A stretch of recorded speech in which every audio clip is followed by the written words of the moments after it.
खेल के मैदान की तरफ बढ़ते हैं। भारत वुमेन्स वर्ल्ड कप का पहली बार फातेह बन गया।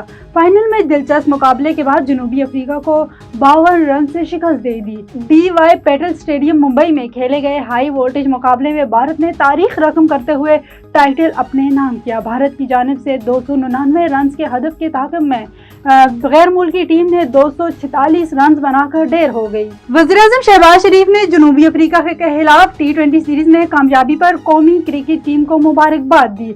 समाजी राब्ते की वेबसाइट एक्स पर अपने पैगाम में वज़ीर-ए-आज़म शहबाज शरीफ ने कहा कि ग्रीन शर्ट ने शानदार खेल पेश किया और जनूबी अफ्रीका के खिलाफ शानदार कारकर्दगी दिखाई। पूरी कौम टीम की कामयाबी पर खुश है। टीम को दिली मुबारकबाद पेश करता हूँ। उन्होंने चेयरमैन PCB मोहसिन नकवी और टीम की जबरदस्त काविशों की भी तारीफ की है। कौमी क्रिकेट टीम के साबिक कप्तान बाबर आजम ने जनूबी अफ्रीका के खिलाफ शानदार कारकर्दगी के बाद सोशल मीडिया पर एक जज्बाती पैगाम शेयर किया।